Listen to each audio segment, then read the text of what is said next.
नमस्कार दोस्तों, मैं दीपक शर्मा अंग्रेज आपका स्वागत करता हूं द लीगल चैम्बर में। अब दोस्तों, आज की इस वीडियो के अंदर हम साल 2023 की ऑनरेबल इलाहाबाद हाई कोर्ट, इसके अलावा ऑनरेबल सुप्रीम कोर्ट की बड़ी महत्वपूर्ण जजमेंट लेकर आए हैं, जहां पर हम 138 एनआई एक्ट यानी कि नेगोशिएबल इंस्ट्रूमेंट एक्ट के बारे में आप लोगों को कुछ महत्वपूर्ण चीजें क्लियर करने वाले हैं। अब दोस्तों, 138 एनआई एक्ट चेक बाउंस के केसेस को कहा जाता है। अब दोस्तों, यहां पर मैं आपको क्लियर कर दूं कि ऑनरेबल सुप्रीम कोर्ट और हाई कोर्ट ने यहां पर यह चीज साफ तरीके से निर्धारित की है कि जो भी चेक बाउंस केसेस में एक्यूज्ड है, यानी कि वहां पर आरोपी है, वो जब मर्जी चाहे अपने केस को बीच में खत्म करवा सकता है। यानी कि उसको कंपाउंड कराते हुए जो वहां पर कंप्लेनेंट है, जो वहां पर कह सकते हैं विक्टिम है, उसके थ्रू केस को खत्म करवा सकता है। और यह चीज बहुत बड़ा महत्वपूर्ण पॉइंट साबित हो रहा है 138 एनआई एक्ट के ऊपर।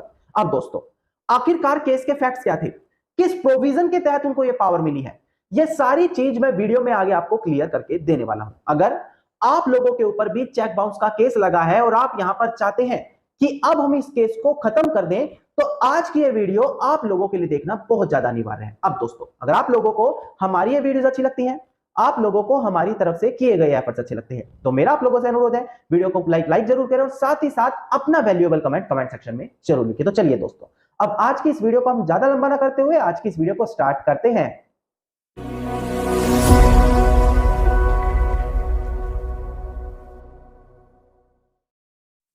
अब दोस्तों, सबसे पहले वीडियो की स्टार्टिंग में आप लोगों को एक पॉइंट क्लियर करके दे दिया जाए। देखिए, अगर आप लोगों की कोई भी लीगल समस्या है, आप लोग अपने पर लगे केस से परेशान हैं, तो आप अगर चाहते हैं कि डायरेक्टली आप मुझसे 1-to-1 कंसल्ट करें, मुझसे आप डायरेक्टली लीगल एडवाइस लें, तो डिस्क्रिप्शन के अंदर आप लोगों को नंबर दिया है, उस नंबर पर आप कॉल करके अपनी कॉल बुक कराकर डायरेक्टली मुझसे 1-to-1 कंसल्ट कर सकते हैं। अब दोस्तों, हम बढ़ते हैं अपनी आज की वीडियो की ओर। अब देखिए दोस्तों, सीधा जजमेंट पर ना जाते हुए आप लोगों को सबसे पहले section number 258 code of criminal procedure यानी कि सीआरपीसी का सेक्शन क्लियर करके दे दिया जाए। इसके पीछे का रीजन यह है कि इसी प्रोविजन में वो पावर प्रोवाइड कराई गई है मजिस्ट्रेट कोर्ट को, जहां पर वो एक्यूज के कहने पर, यानी कि जिसकी वजह से चेक बाउंस हुआ है, उसके कहने पर केस को बीच में भी खत्म कर सकते हैं। अब दोस्तों, सबसे पहले डिस्प्ले पर आप लोगों को दिखाकर मैं ये प्रोविजन क्लियर कर दूं, आप डिस्प्ले पर ध्यान दीजिएगा। Section 258 of code of criminal procedure साल 1973। अब देखिए दोस्तों, यहां पर साफ लिखा है power to stop proceeding in certain cases, यानी कि कुछ स्थिति में जो केस में प्रोसीडिंग्स चल रही है उनको रोकने की पावर दी गई है। यहां पर देखिएगा, in any summon case instituted otherwise than upon complaint, यहां पर ध्यान दीजिएगा, a magistrate of first class और with previous sanction of chief judicial magistrate और any judicial magistrate for the reason to be recorded by him, यहां से ध्यान से समझिएगा, for the reason to be recorded by him, यानी कि जो कारण उसको लग रहा है उसको लिखित में रिकॉर्ड करना पड़ेगा, और रिकॉर्ड करने के बाद क्या करेगा, stop the proceeding at any stage, किसी भी स्टेज के अंदर उस कोर्ट प्रोसीडिंग को रोक सकता है, विदाउट प्रोनाउंसिंग एनी जजमेंट, यानी कि बिना जजमेंट पास किए प्रोसीडिंग्स को बीच में भी रोका जा सकता है। And where such stoppage of proceeding is made after evidence of principal witness has been recorded, यानी कि जो प्रिंसिपल विटनेस है उस केस में, उसके एविडेंस होने के बाद उस प्रोसीडिंग्स को बीच में ही रोका जा सकता है। और क्या किया जा सकता है, pronounce a judgement of acquittal, यानी कि जो एक्यूज है उसको एक्विट करने के लिए, रिलीज करने के लिए जजमेंट भी वहां पर पास कर सकता है। अब दोस्तों, सेक्शन 258 ये पावर प्रोवाइड कराता है chief judicial magistrate first class को, कि वो अगर कुछ ऐसे केसेस लग रहे हैं जहां पर उसको ये लगता है कि हां, यहां पर केस को अब यहीं पर रोक देना चाहिए, तो ऐसी सिचुएशन में उनके पास पावर है कि उस केस प्रोसीडिंग्स को वहीं पर बीच में रोक दिया जाए। अब दोस्तों, यहां से मैं आपको सबसे पहले ऑनरेबल सुप्रीम कोर्ट की जजमेंट क्लियर करूंगा, उसके बाद साल 2023 में जो ऑनरेबल इलाहाबाद हाई कोर्ट की जजमेंट आई है वो with facts and background clear करने वाला। सबसे पहले ऑनरेबल सुप्रीम कोर्ट की जजमेंट मैं आपको क्लियर कर दूं, डिस्प्ले पर बड़ी ध्यान से देखकर समझिएगा। दोस्तों, डिस्प्ले पर ध्यान दीजिएगा, ऑनरेबल सुप्रीम कोर्ट का बड़ा इंपॉर्टेंट मैटर था MS meter and instrument private limited and other versus Kanchan Mehta. यहां पर ऑनरेबल सुप्रीम कोर्ट ने यही ऑब्जर्व किया था, ध्यान दीजिएगा, कि अगर एक एक्यूज्ड है, यानी कि जो आरोपी है 138 एनआई एक्ट में, यानी कि चेक बाउंस के केसेस में, कैन बी डिस्चार्ज, उसको रिलीज दिया कर सकते हैं, उसको रिलीफ दे सकते हैं, even without the consent of complainant, यानी कि जो कंप्लेनेंट है उस केस में, जो पीड़ित है उस केस में, उसकी बिना कंसेंट के भी एक्यूज को रिलीज किया जा सकता है। कब किया जा सकता है? If the court is satisfied, जब कोर्ट सेटिस्फाई हो सकती है कि हां जो कंप्लेनेंट है वो पूरी तरीके से कंपनसेटेड किया जा चुका है, यानी कि जो प्रेजेंट केस में केस फाइल कर रहा है जो कंप्लेनेंट है उसको प्रॉपर कंपनसेशन वैल्यू प्रोवाइड कराई जा रही है एक्यूज की तरफ से, इसके बावजूद वो केस को बढ़ाना चाह रहा है, तो ऐसी सिचुएशन में कोर्ट के पास ये डिस्क्रिशन पावर है कि उस केस प्रोसीडिंग्स को बीच में ही रोककर जो वहां पर एक्यूज्ड है उसको रिलीज कर सकता है। ये बड़ी महत्वपूर्ण जजमेंट थी ऑनरेबल सुप्रीम कोर्ट की दोस्तों। नाउ यहां पर अब हम साल 2023 की महत्वपूर्ण जजमेंट आपके साथ डिस्कस कर लें। वहां पर केस टाइटल आपको क्लियर कर दिया जाएगा, उसके बाद केस के बैकग्राउंड और फैक्ट्स क्या थे, और आखिरी में ऑनरेबल इलाहाबाद हाईकोर्ट ने वहां पर क्या फैसला किया वो चीज मैं आपको क्लियर करके दूंगा। अब देखिएगा दोस्तों, डिस्प्ले पर आपको केस टाइटल दिखाई दे रहा होगा। केस टाइटल है Rani Gaur versus state of Uttar Pradesh and others. यहां पर इसका क्रिमिनल रिवीजन नंबर देखिएगा 2047 ऑफ 2023। और दोस्तों ये जो ऑर्डर पास किया गया है 24 मई साल 2023 को पास किया गया है, यानी कि लेटेस्ट ऑर्डर मैं आप लोगों के लिए लेकर आया हूं। अब केस के फैक्ट्स और बैकग्राउंड में आपको क्लियर कर दूं, उसके बाद ऑनरेबल इलाहाबाद हाईकोर्ट ने क्या फैसला दिया वो पॉइंट मैं आपको क्लियर करके दूंगा। अब देखिए दोस्तों, साल 2009 में कंप्लेनेंट की तरफ से एक केस फाइल किया जाता है 138 N9 एक्ट के अंदर, यानी कि चेक बाउंस का केस वहां पर फाइल किया जाता है। अब वो केस कंटिन्यू चल ही रहा होता है।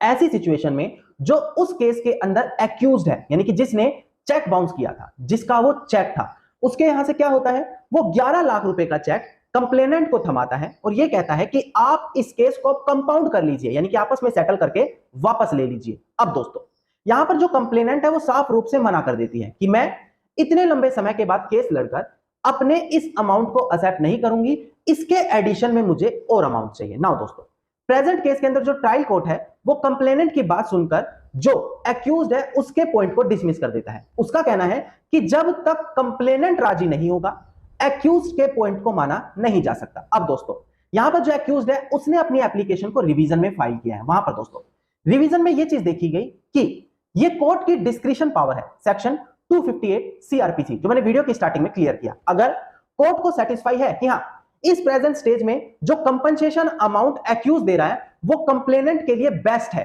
तो ऐसी सिचुएशन में कोर्ट अपनी डिस्क्रिशन पावर का इस्तेमाल करते हुए उस केस को डिसमिस भी कर सकता है। नाउ दोस्तों यानी कि कंपाउंड भी कर सकता है। अब दोस्तों यह चीज यहां पर रिवीजन में देखी गई और ट्रायल केस कोर्ट के फैसले को असाइड करते हुए उस केस के फैसले को कंपाउंड करने के लिए कहा गया रिवीजन के अंदर। अब यहां पर जो कंप्लेनेंट है वो परेशान होते हुए ऑनरेबल इलाहाबाद हाईकोर्ट में पहुंचती है। अब देखिएगा दोस्तों, ऑनरेबल इलाहाबाद हाईकोर्ट में जाने के बाद जो कंप्लेनेंट है उसका कहना है कि 13 साल लंबे समय तक केस लड़ने के बाद केवल 11 लाख रुपए और 10% एडिशन अमाउंट में एक्सेप्ट नहीं कर सकती।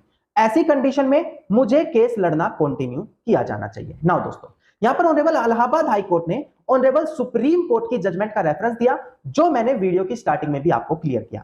वहां पर ऑनरेबल इलाहाबाद हाईकोर्ट ने यही चीज क्लियर की कि अगर कोर्ट को यह लगता है कि जो कंपनसेशन अमाउंट एक्यूज दे रहा है वो कंप्लेनेंट के लिए बेस्ट है, उसके लिए बेनिफिशियल है, तो कोर्ट अपनी डिस्क्रिशन पावर का इस्तेमाल करते हुए उस केस को डिसमिस भी कर सकता है और दोनों पार्टियों को कंपाउंड करने के लिए ऑर्डर भी दे सकता है। ऐसी कंडीशन में जो कंप्लेनेंट है उसकी कंसेंट लेनी अनिवार्य नहीं होगी उसको कंपाउंड करने के लिए, किसको, उस केस को खत्म करने के लिए जो कंप्लेनेंट है उसकी कंसेंट लेनी भी अनिवार्य नहीं है। यह चीज इलाहाबाद हाईकोर्ट ने वहां पर क्लियर कर दी।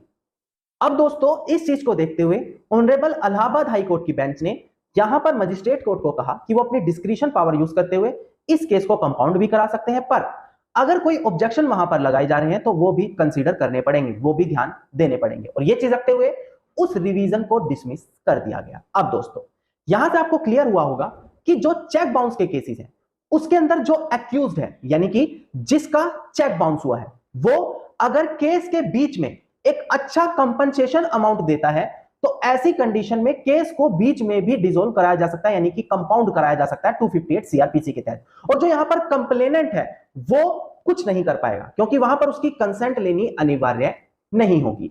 यह चीज रेलिवेंट केस में साफ साफ निर्धारित कर दी गई है। अगर आप भी किसी चेक बाउंस केस से पीड़ित हैं, हो सकता है आप पर झूठा चेक बाउंस का केस लगाया है या फिर आप सेटल करना चाहते हैं, दूसरी पार्टी सेटल करने के लिए राजी नहीं है, तो आपको अच्छा सा एडवोकेट लेना है और दूसरी पार्टी को मनाने की रिक्वायरमेंट नहीं है। आप कोर्ट को सेटिस्फाई कराएं कि एक अच्छा कंपनसेशन अमाउंट आप कंप्लेनेंट को दे रहे हैं और 258 सीआरपीसी की तरफ से मजिस्ट्रेट कोर्ट उस केस को कंपाउंड भी करवा सकता है। धन्यवाद दोस्तों। उम्मीद करता हूं वीडियो के अंदर मिली जानकारी आप सभी लोगों के लिए बेहद ज्यादा लाभदायक साबित होगी। वीडियो के अंदर अगर मिली जानकारी आप सभी लोगों को अच्छी लगी तो वीडियो को आप लाइक, शेयर और कमेंट जरूर कीजिएगा। वीडियो से जुड़ा अगर आप लोगों का कोई भी क्वेश्चन है तो आप कमेंट सेक्शन में मुझे लिख सकते हैं। इसके अलावा अगर आप मुझसे पर्सनली कंसल्टेशन यानी कि लीगल एडवाइस लेना चाहते हैं तो डिस्क्रिप्शन में आप लोगों को नंबर दिया है, उस नंबर पर आप कॉल करके अपनी कॉल बुक कराकर डायरेक्टली मुझसे कंसल्टेशन कर सकते हैं। इसके अलावा अगर आप इसी प्रकार की इंफॉर्मेटिव वीडियोस रोजाना पाना चाहते हैं तो चैनल को सब्सक्राइब करते हुए नोटिफिकेशन बेल आइकन आप जरूर दबा दें।